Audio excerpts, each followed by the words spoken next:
Hare Krishna, Krishna Krishna, Hare Hare, Hare Rama, Rama Rama, Hare Hare, Krishna.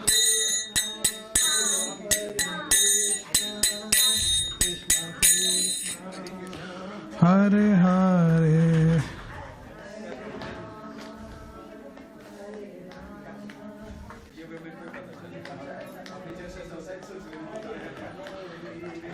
Hare Krishna,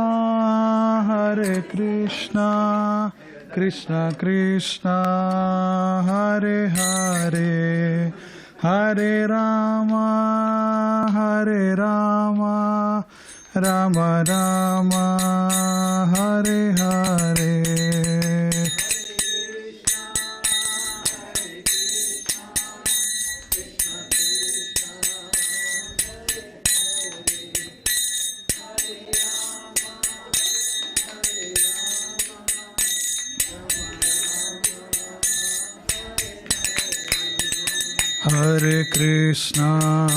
Hare Krishna, Krishna Krishna, Hare Hare, Hare Rama, Rama Rama, Hare Hare.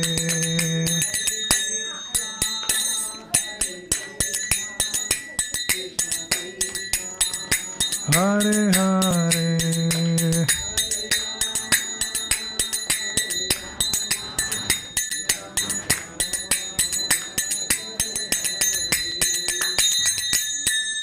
जय जय जय श्री राधा गिरधारी की जय।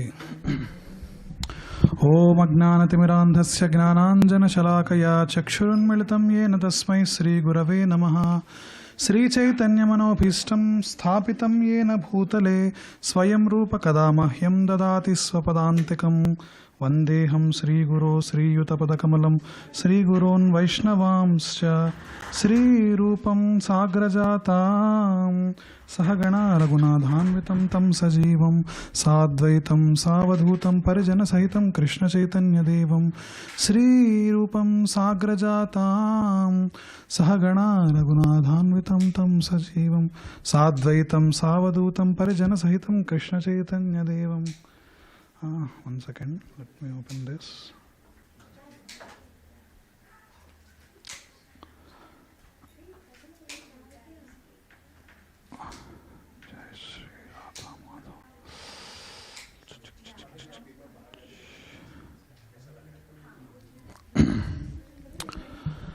Shri Radha Krishna Padan Sahagana Raghunathanvitam Tam Shri Radha Krishna Padan Sahagana Lalita Shri Visakhanvitamscha He Krishna Karuna Sindhu Deenabandho Jagatpate Gopesa Gopika Kanta Radha Kanta Namostute Tapta Kanchana Gaurangi Radhe Vrindavaneshwari Vrishabhanu Sute Devi Pranamami Hari Priye Vancha kalpatarubhyasya kripa sindhubhyev cha patitanam pavanebhyo vaishnavebhyo namo namaha.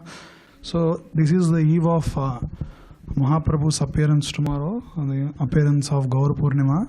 So let's pray to the mercy of Chaitanya Mahaprabhu and the Panchatattva that has arrived in the age of Kali for our upliftment. Sri Krishna Chaitanya Prabhu Nityananda Sri Advaita Gadadhara Sri Vasadi Gaura Bhakta Vrinda Hare Krishna Krishna Krishna Hare Hare Hare Rama Rama Rama Hare Hare Krishno Rakshatuno Jagatraya Guruhu Krishnannamadhvam Sada Krishnena Marasetravo Vinihataha Krishnaya Tasmai Namaha Krishna Deva Samudhitam Jagadidam Krishnasya Dasosmyaham Krishne Tisthati Visvametadakhilam He Krishna Samrakshamam. Hare Krishna. So, welcome to another beautiful evening of our Saturday Satsang programs. We are continuing on our Gita Rahasyam, other secrets of Bhagavad Gita, Chapter-7.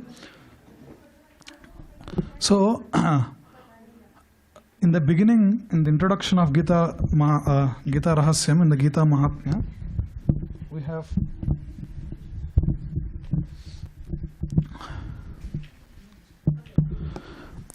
we have discussed about how Bhagavad Gita is like a studded jewel box.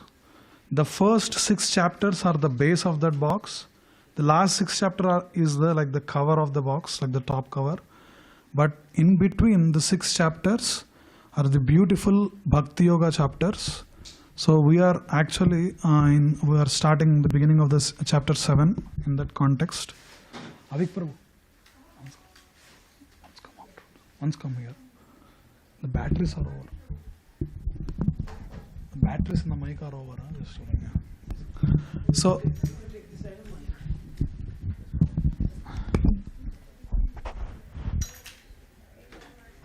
thanks, Prabhu. I'm so sorry. This is good. It's almost enough. Hare Krishna. Yeah.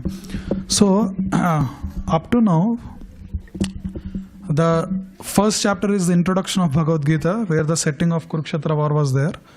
And in the beginning of second chapter, like the continuation to Arjuna Vishada Yoga, the bewilderment of Arjuna, Krishna starts speaking.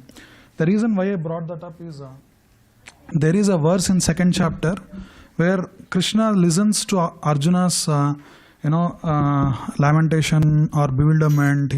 Arjuna keeps on going on, what is the dharma, if I kill them, what's going to happen, all these things he was telling, and he leaves his Gandiva bow and he sits in bewilderment. Then there is one sloka Arjuna says, Karpanya dosho pahata svabhavaha pruchhami tvam dharma sammudha chetaha yasreyasjannischitam bruhitan me sishyasteham shadimam tvam prapannam. He says, I am covered with kripana mentality, karpanya dosho. Kripana means miser. Miser means what? Like he holds all these negative emotions and he is paralyzed as to what to do next. When I am suffering from that, pruchhami tvam dharma sammudha chetaha. I don't know what to do. What's the next action that I have to perform? So, with that bewilderment of what dharma I have to perform, pruchhami, I am asking you, sishyaste mam shadimam tvam prapannam. Consider me as your disciple and please instruct me as to what to do. So, that is very important because the 7th chapter begins with that. As in, so the mood of like proper inquisitive nature of the knowledge is by approaching a bona fide guru. So in one of the Upanishads it is said that tad vijnanardham sa gurumeva abhigachyataha. If you want to obtain knowledge in anything, one must approach a bona fide spiritual master. Why should we approach bona fide spiritual master? Some element of it you will see now. So we have gone into depths of it, like in second chapter beginning as well. It is when you are approaching bona fide spiritual master. Again, this bona fide spiritual master must not be just like any other guru. He should be situated in Brahman. He should be a pure devotee. Tad vijnanardham sa gurumeva abhigachyataha. Then it continues. Samitpani srotriyam brahmanishtam. You have to approach that guru who is brahmanishtam, who is purely situated in Supreme Personality of Godhead Krishna. So, and then you go into like Krishna summarizes the entire Gita in the second chapter. He gives knowledge of what's the body, what's the soul. And then we went into some karma yoga, and some like the 6th chapter speaks more about like dhyana yoga. So in the last verse of the dhyana yoga chapter, I think we have it here or not, we'll see. So in the 6th chapter we have discussed about like how we keep referring mind as an enemy. We have to conquer our mind. We have to do this yogic process to win our mind. So mind is kind of projected as an enemy. But Krishna gives a big secret in the 6th chapter. Bandhuratmatmanastasya enatmaino atmanajitaha anatmanastu sitrutve vartetatmaiva setruvat. Like one who conquers the mind can be your greatest friend. And who doesn't conquer it and who let the dictations of mind run and lead their life according to the dictations of it, like they lose in so mind will be a big enemy. It's same as like one who is being prone to some things which they are not supposed to. He's actually covered with the dictations of mind. So that is one thing he says. And Krishna speaks about Ashtanga Yoga, like how people who are situated in this 500 years of Ashtanga yogic process, pranayama, yama, niyama, pratyahara, there are several stages of a yogi who is situated in this Ashtanga Yoga. So the thing is, at the end of the Ashtanga Yoga, like one sees, if they perfected in Ashtanga Yoga, they sees 400 form of Vishnu in the hearts. There is one beautiful verse at the end of Bhagavatam. So Srimad Bhagavatam is one of the purest Purana that is said at the culmination of all the knowledge that Vyasadeva have given. And Sukadeva Goswami speaks to Parikshit Maharaj.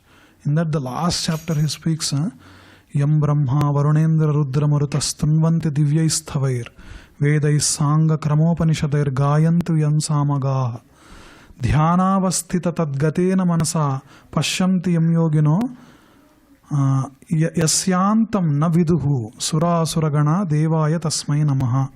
That is, he speaks about, he's offering oblations onto that supreme personality of Godhead. How he defined him as Yam Brahma, Varuna, Indra, Rudra, Marutaha. All these, big devatas, they all stand before this Lord Vishnu and they glorify him through some stutis. You can see like some of the Purusha Sukta prayers and all they chant. And in like that only, like Veda, Sangha, Upanishata, all these, whatever are glorifying that Supreme Lord, Gayanti Yam Samagaha. So all these perfected chanters, they chant with Samagana to please Lord Hari. And dhyanavasthita tad gatena manasa. So to those yogis who are completely situated in that process of yoga, they see whom they see. That's what the verse says. So they see Lord Hari in their heart. And yasyantam na viduhu sura suragana. You can take the most powerful demigod and most powerful devata or most powerful rakshasa. They cannot see what is the beginning or the end of Lord Hari, like what is his origin and all. There is a verse which discuss in depth about it, like when Brahma was created from the lotus flower from the navel of Lord Hari. So first he opens his eyes and he tries to find who is my originator, like from whom I came from. And he goes through that stem of lotus and he travels like thousands of years to find the origin, but he couldn't find. So he comes back and then he sits into this meditation, like praying us to like what is this source and all. Then he hears the Vedas in terms of like the divine voice of Lord Hari. And then from his that time he has like 5 heads. So like all the heads of the Brahma, he starts chanting the verses of Vedas. So yasyantam na vidu sura suragana vedaya tasmai namaha. So that process of Ashtanga Yoga, those people who are attached to this yogic process, Krishna goes into the depths of what is a proper Ashtanga Yoga that one should perform. So, and he says that for a yogi there is no success and failure. Like in material pursuits we saw that, like suppose I can endeavor on getting new jobs, buying new houses, and I keep striving for that higher material comforts, no matter what it is, like power or wealth or whatever it is. But at one time this all will be taken away, that is death. And then you have to take another birth and you have to start everything from scratch. So that is a failure. That is like a wasted pursuit in life according to Shastras. But in terms of a yogic process, Krishna promises that there is no failure. Like even though your yogi falls down from whatever the stage that is, and then like gives up the body, then from the next life onwards he can continue from that same path. Actually, we can see this tinge from many of our devotees also. Like some devotees, maybe they are born in the Western lands or so, but immediately they hear about some pastime of Lord Hari, they immediately get attracted. It's just like they are like the fallen yogis, you can say, like who has they tried something but it could not work out in the last life, or it could be the will of the Lord, but immediately you can start the process from the next life exactly from where you left off. That's why we were given like some people are born into devotees families where they can immediately execute devotional service. Immediately they are born without wasting any time. But like some people has to go through that pursuit on finding that path. So that is the process. And about yogi and all it is said. So this chapter of Bhagavad Gita, Krishna is beginning about the absolute knowledge where everyone is searching about. That is like what is Krishna, like what is God, and why should we love Krishna in terms of like what are his opulences. Like now he is revealing who he is. One very interesting thing that we find in Bhagavad Gita is as soon as like Arjun expressed his confusion, like Krishna to immediately start it, he can completely reveal himself as to saying that I am not just your friend, I am the like full Bharta, Bhokta, Maheswaraha. He can reveal himself and then push Arjun, but he doesn't do that. Because as a bona fide guru, how he does, first he cuts the illusion of Arjuna in terms of giving the knowledge of what is body, what are you, like what is this process of yogic process, and now he gives about his revelation, like he presents and let Arjuna get the revelation of like who the Supreme Personality of Godhead Krishna is. So this is that the 7 chapters go into that. So so the acronym for this, the main summary points of the 7th chapter is HEAD, H-E-A-D. H stands for hearing, E for everywhere. I will tell what are the other things and all. Probably we'll cover 2 of them in this class, I think. So first, as Krishna tells in the last like verse of the 6th chapter, Yoginam api sarvesham, when he is discussing about the Ashtanga yogis and all, Madgater antanatmanaha Sraddhavan bhajate yomam same yukta tamomataha. The highest yogi of all these yogis, Madgater antanatmanaha, that's what it says. A yogi who always thinks of me in devotion is the best.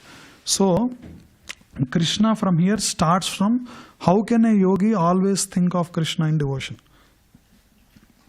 And also in the last verse of Gita, like the 6th chapter, Krishna also says that concentrate on him in full faith, like on himself, and faith comes from knowledge. Without knowledge one may doubt Krishna's position. So first he introduced about like all this in 6th chapter he says about yogi, and he says at the end like the highest form of yogi is who always thinks of Krishna in devotion.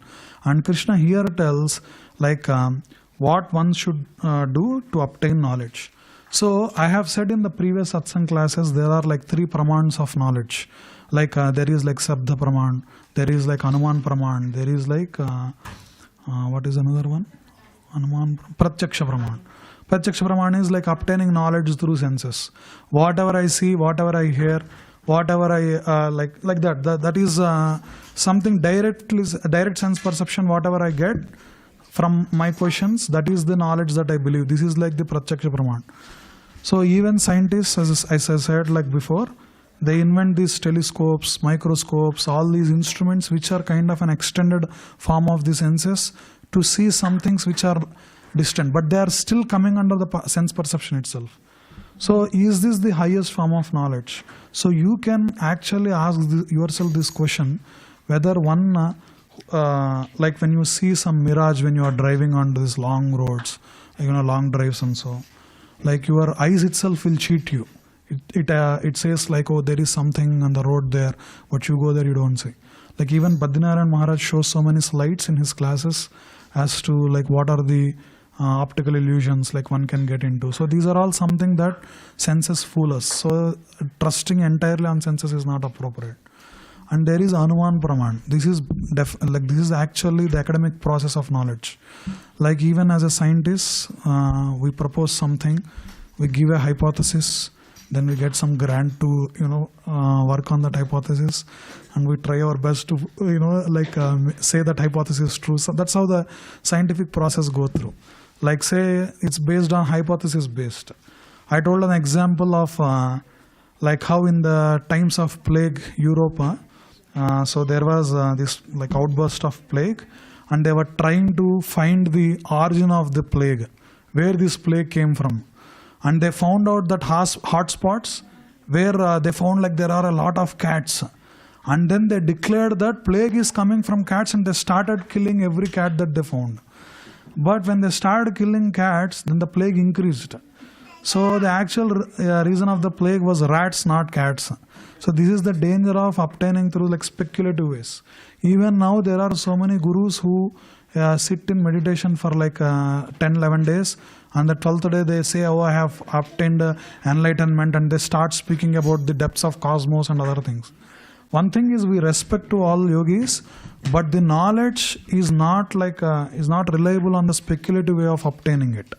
The only bona fide way of following knowledge or obtaining knowledge according to Shastras is by Sabda Praman, is by listening through, like how I started with saying how Brahma, when he started going through this pursuit of finding who is that my founder, like who originated me, who was the source of my origination, and was pursuing all these things, how he was subjected to defeat.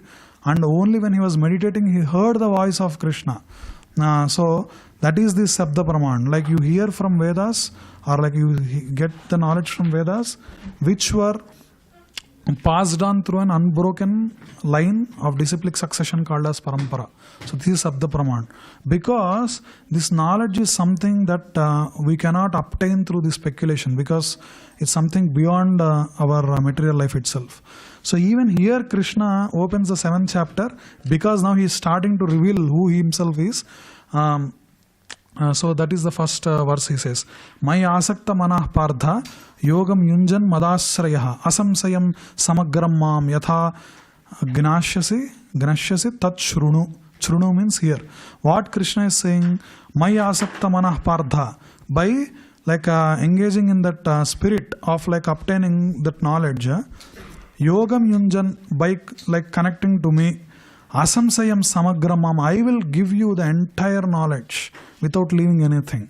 But what you have to do, just tatsrunu, just listen to me. So the pure knowledge about the reasons of what is our birth, like our death, our life, whatever the reasons of all the spiritual pursuit that we are going through, should be obtained from Krishna. And that is the only bona fide source of knowledge. Through Bhagavad Gita, through Guru Parampara, whatever we are hearing, that is the only bona fide way of obtaining knowledge. And the first 3 verses Krishna speaks about that. And the next verse is about Gnanam teham sa vignanatam idam vakshami aseshataha yaggnatva neha bhuyonyach gnattvayam avasishyate. I will explain you in full this knowledge, both phenomenal, that is about my material and spiritual energies, and numinous, about my personality and sweetness. Knowing this, nothing further shall remain for you to know.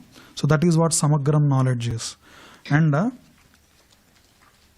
so that is what Krishna is speaking. And the rarity of this realized knowledge, Krishna is saying. There is another verse also at the end, that is Vijnana. So Gnana means knowledge, Vijnana means realized knowledge. So Manushyanam sahasreshu kaschid yatati siddhaye yatatam api siddhanam kaschin mam veti tattvataha. So Krishna is saying here, Manushyanam sahasreshu, that is out of many thousands among men, kaschid yatati siddhaye, one may endeavor for perfection and attains it. Yatatam api siddhanam, of those who have achieved the perfection, hardly anyone knows me in truth. So even for us to understand the magnitude of Krishna's vibhuti, like his qualities and all, we need to hear from the Lord himself. So here the Krishna is saying about the source of all the material energies is Krishna himself. So there is a big presentation here. I won't go into these details. There are some few verses I will cover. So Krishna speaks in the following two verses in a summary about like para prakriti, apara prakriti. Apara prakriti means maya shakti or nature. That is, here it is said that bhumi rapo nalo vayu kammano buddhi revacha ahankara iti yamme bhinna prakriti rashtadha. So the apara prakriti or maya shakti contains like 5 panchamahabhut, which is air, water, fire, air and ether, and another 3 elements which is mind, intelligence and false ego, which actually covers the soul. We saw this in second chapter. And mind, intelligence and false ego, all this together, astada, 8, 5 gross and 3 subtle. This constitutes my separated material energy. So this is also, this is the apara prakriti of Krishna. The next verse Krishna speaks about para prakriti. That is the jiva shakti or living entity. Apareyam yitastvanyam prakritim vidhi me param jiva bhuta mahabaho yayedam dharyate jagat. Besides this inferior and unconscious energy, know that there is another superior conscious energy of mine, O mighty armed Arjuna, which comprises the living entities who exploit material nature for their enjoyment. So that is the living entities. And there are so many speculations about there are so many schools of thoughts which says, oh, Krishna is not the beginning, there is someone who is the source of it, or there is some energy which is the source of it. Like that, there could be so many confusions against the practitioners of spiritual practices coming from different schools of thoughts. So Krishna here actually cuts down that illusion. He says, Mattah parataram nanyat kinchidasti dhananjaya mayi sarvam idam proktam sutre manigana. So he says, Mattaha, from apart from me, parataram, that means beyond me. Na anyat kinchidasti, there is no thing or no being.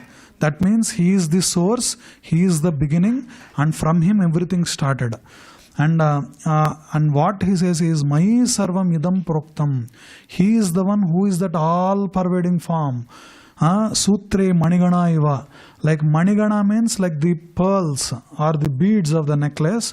But like what binds that beads of the necklace is that string which connects it. And like how there are so many material processes that is holding this universe together, the underlying cause, phenomena, everything is Krishna. It is like how so many universes are existing in the world. Even within the body there are so many biological processes that are allowing us to stay what our life is.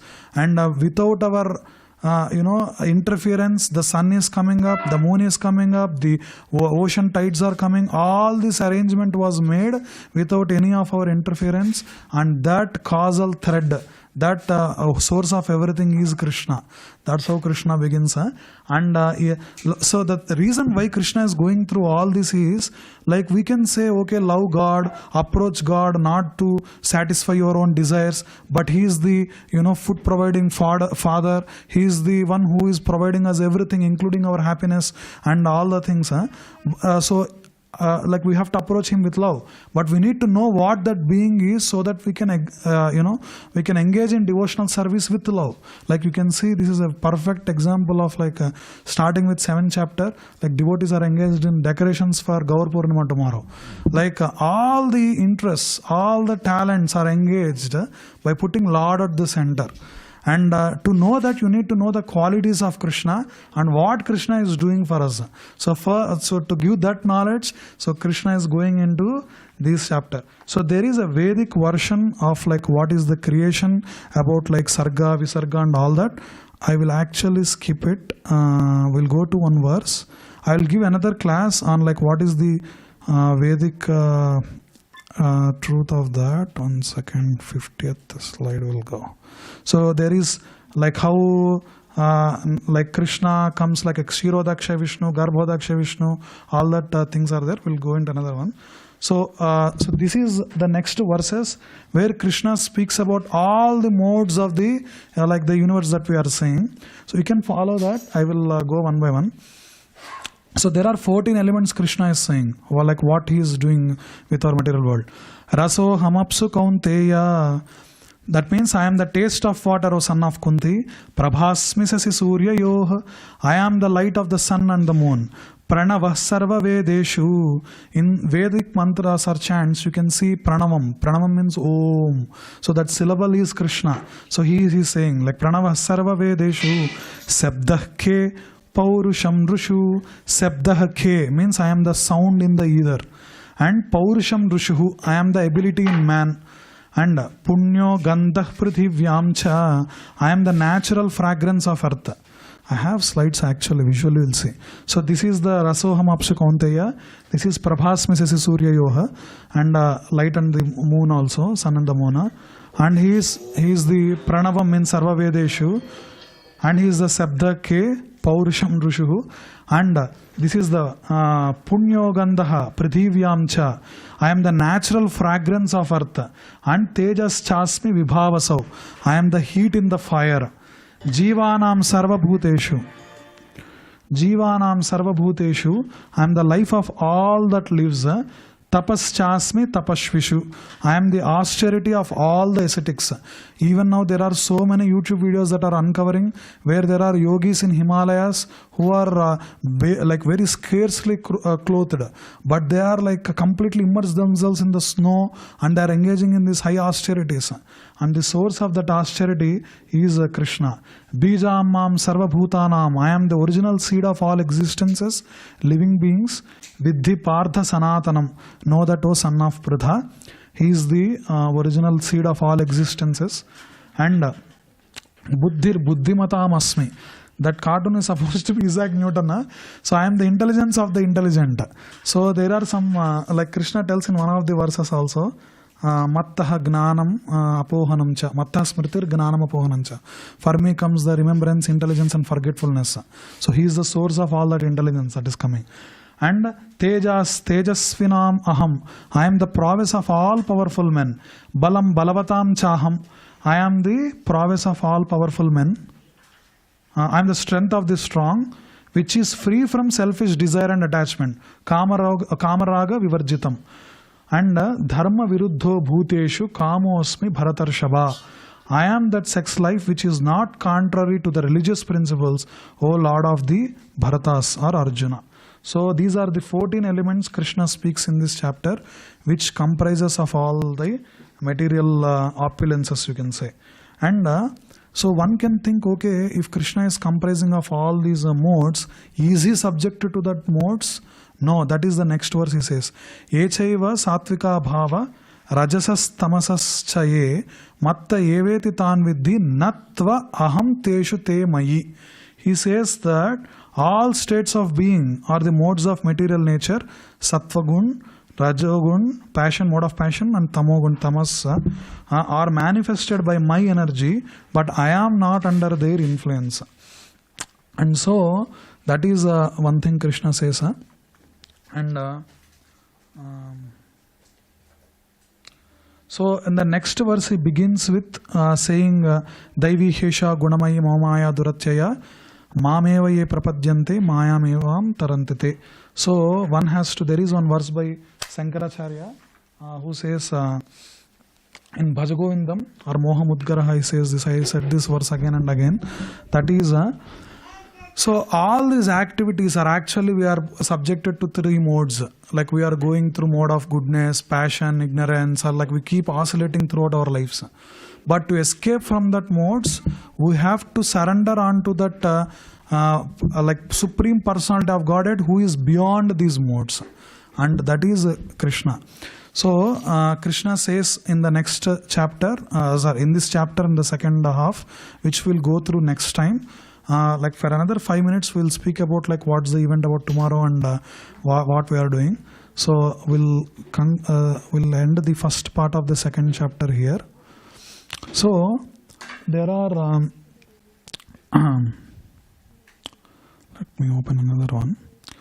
So tomorrow is Gaur Purnima. I'll briefly say in Bhagavad Gita itself, Krishna says that Yada yada hi dharmasya glanir bhavati bharata abhyudhanam dharmasya tadatmanam sujamyaham. That is, whenever there is dharma glani, there is some effect to the religious principles that is happening. When it is weakening up, then Krishna tells that he himself comes and uplift that and establishes this like religious principles. So any avatar you can take in terms of like Ram or like any other thing. There are two reasons why Lord appears. One is the external reason, like for example, for you have to kill Kamsa or like Ravana or so on, these asuras. So he has to come and destroy demons. But is that what Lord Ram did or Krishna did? Did he just come and kill the demons and go? No, there are like devotees like Sabari or like other like rishis in Naimisaranya or so.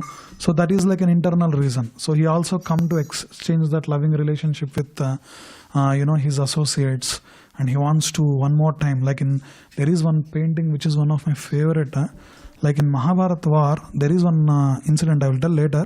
It's a very beautiful thing in the last Yuddha Parva it comes, where in the fight, like Bhishma takes a vow to either break the vow of Krishna. The vow of Krishna is Krishna vows that he takes a vow that he'll never catch a weapon. But also there is Arjuna, like Krishna, like he does something. I'll tell afterwards. There's a big story behind. So like Duryodhan comes and shouts at Bhishma in anger, saying you are acting in partiality and so on. Then Bhishma makes this vow, like tomorrow, in tomorrow's like war, I will either make Krishna break his vow or I'll kill Arjuna. One of these two things will happen. Then Bhishma comes. He's one of the like the grandfather of all the Pandus. So he's the most competent archer that is there. He's like a Maharadi. And he goes and he shoots arrows, and Krishna tries to take the chariot in a different direction, escaping from Bhishma's, like a shower of arrows and so on. But they couldn't escape. Like Bhishma puts full focus on Arjun's Radha. And then he comes and he throws such an arrows that like Krishna is not able to control anymore. And then he like hits arrows and it hits Arjuna's body, and Arjuna is completely covered in blood. And then he like hits another arrow, that Arjuna's crown flies away.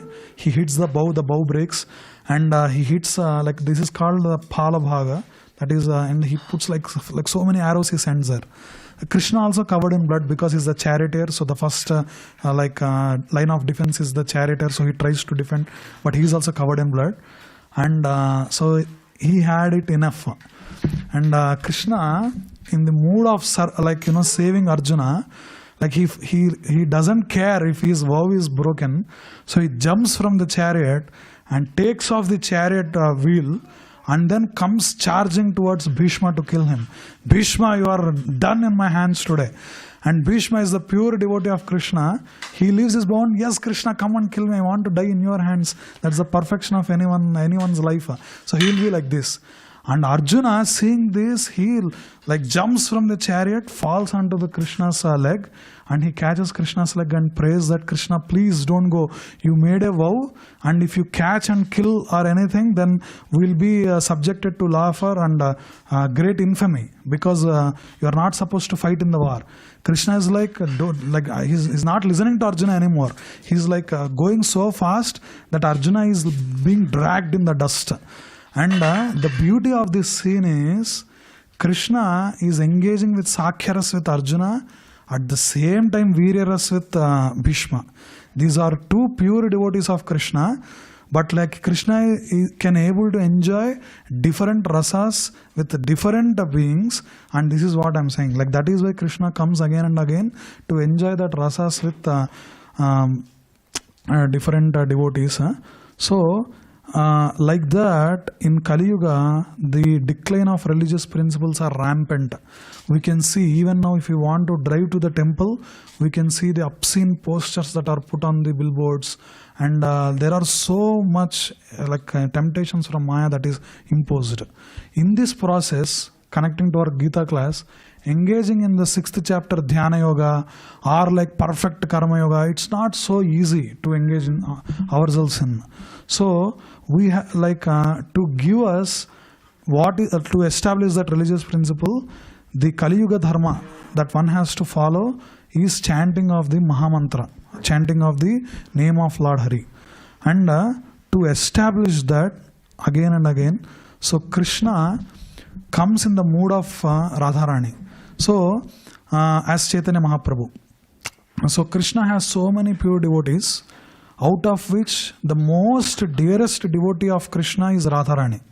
So Krishna wants to know like what Radharani like feels in serving him. What is that that joy Krishna tells when Ramante yogina hanante satyananda chidatmane, a yogi who is completely fixed in Lord will experience immense bliss. So Krishna wants to know how like Radharani is feeling. So to feel that like in the mood of Radharani, Krishna came in Kali Yuga as Chaitanya Mahaprabhu, like around 550 years approximate, I think. And he came and established that this Sankirtana Dharma, where he went through every town and village with the 4 associates Mahaprabhu. That's why when we are chanting, we start with Jai Sri Krishna Chaitanya, Prabhu Nityananda, Sri Advaita, Gadadhar, Sri Vasadi, Gaura Bhakta Vrinda, to remove any offensive mentality that we have and to approach the Krishna like in the form of his pure name. That's what Mahaprabhu came. So one can ask, how can you say Mahaprabhu is God? Or like, can I say any devotee as God? I won't go into full lecture, and like next 2 minutes I'll just briefly speak.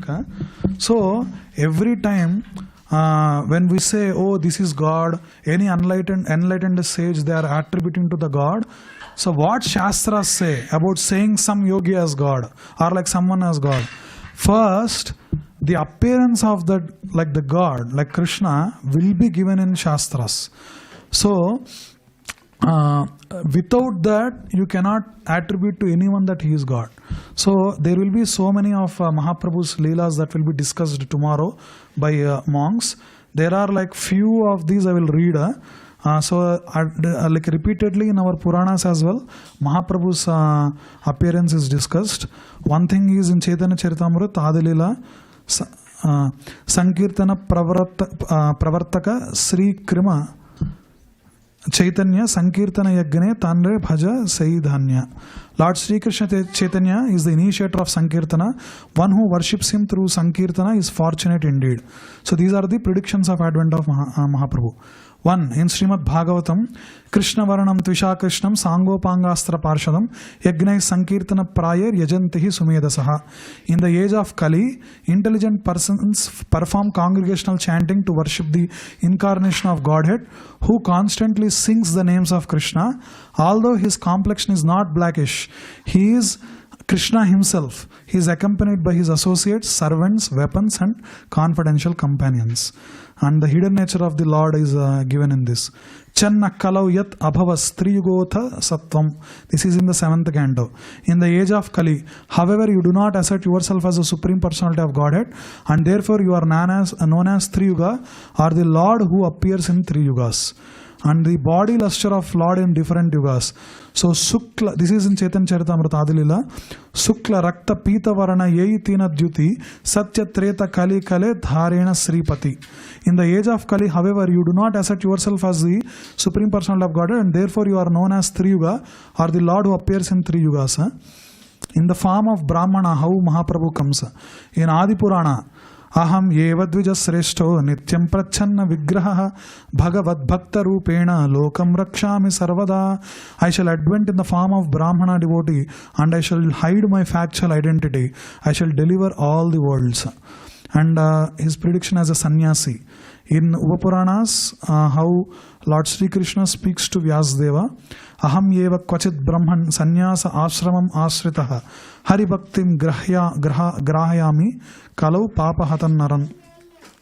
I occasionally take the sannyasa ashram in an attempt to bring the fallen people of Kali Yuga to take up the path of bhakti or devotional service to Lord Krishna. His actual time, he says here, Janma Prathama Sandhyam Bhavishyati Dvijalaye. So in the Kali Yuga, I come in the Prathama Sandhya. So Krishna is, the Krishna's age is over at like 5000 years ago. So this is like the Prathama Sandhya of Kali Yuga, like how he comes in the Kali Yuga, he comes. So purpose of, in the Garuda Purana, it's the purpose of Mahaprabhu's mission. Kalina Dakyamanam Paritranaya tanubhrutam janma pradhama sandhyayam karishyami dvijatishu. In the first part of the age of Kali, I will come among the Brahmanas to save the fallen souls who are being burned by the troubles of the age of Kali. And his mother and the birthplace also will be there in the Garuda Purana. Aham purno bhavishyami yuga sandhyau visheshataha mayapure navadvipe bhavishyami sachisutaha. In the city of Mayapur Navadvipa, I will come as the son of Sachi. So these are all given in the different Puranas. And prediction of his name of his first wife and his future assumption of sannyas order. And in Garuda Purana, Kale Prathama Sandhyam Lakshmi Kanto Bhavishyati Daru Brahma Samipastaha Sannyasi Gaura Vigraha. Daru Brahma is Puri Jagannatha and Lakshmi Kantaha, like his husband of Lakshmi, and he'll become a sannyasi near Lord Jagannath, who will be appeared in a divine wooden form. If you see Puri Jagannath, he is called as Daru Brahma because in the wooden divine form. And the color is given in Risimha Purana. Satye Daitya Kuladhi Nasasamaye Simhordhva Marchakritis Tretayam Daskandharam Paribhavan Rameti Namakritihi. Supreme Person of Godhead, who in Satya Yuga appeared as a half man, half lion, Narasimha Avatar, to cure a terrible disease that had ravaged the Daityas, and who in Treta Yuga appeared as a person named Rama, the person who defeated the 10-headed demon Ravana. And in Risimha Purana again, Gopalan Paripalayan Vrajapure Bharam Haran Dvapare Gauranga Priyakirtanaha Kaliyuge Chaitanya Nama Prabhu. So it's so clear, like in Risimha Purana, like he says about, okay, where? And who in Dwapar Yuga removed the earth's burden and protected the Gopa people of Rajapura will appear again in the Kali Yuga. His form will be golden. He will delight in chanting the Lord's holy names, and his name will be Chaitanya Mahaprabhu. Prediction of the future advent by Mahaprabhu in the direct name. This is the Padma Puran verse. Yatra Yogeshwara Sakshad Yogi Chintyo Janardanaha Chaitanya Vapuraste Vai Sandrananda Nandanatmakaha.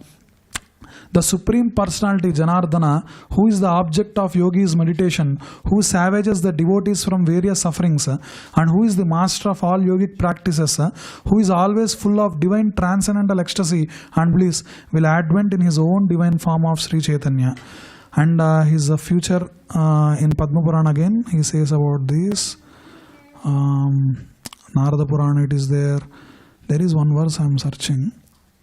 Brahma Purana it says, Bhavishya Purana it says, Agni Purana it says this. Okay, 1 second. So there is one, so when we are chanting Vishnu Sahasranam, we speak about like different Hari qualities and all. There is one Suvarna Varna Hemango Varangas Chandanangadi it comes. So that is Suvarna Varna Hemango means in his early activities, Lord Chaitanya comes as a householder. He has a golden complexion. His limbs are very beautiful and are smeared with sandalwood pulp. He has the appearance of molten gold. The Supreme Chaitanya accepts the renounced order of life. And another, it is said that Sanyasa Kritsama Santo Nishta Shanti Parayanam. Like that it comes. If you see any avatar of Lord Vishnu, you don't see a sannyas avatar other than Chaitanya Mahaprabhu. That is what it is said in Mahabharata. What is it? Vishnu Sahasranam. Sanyasakrit Samaha Shantaha Nishta Shanti Parayanam. He is fully sense controlled, equipoised, and is completely peaceful. He is completely fixed in chanting of the name of Lord Krishna. He is the highest abode of devotion and transcendental peace. He silences the Mayavadi impersonalists. And these are like, there are so many other verses. This is like some 94 verses, 94 slides of presentation.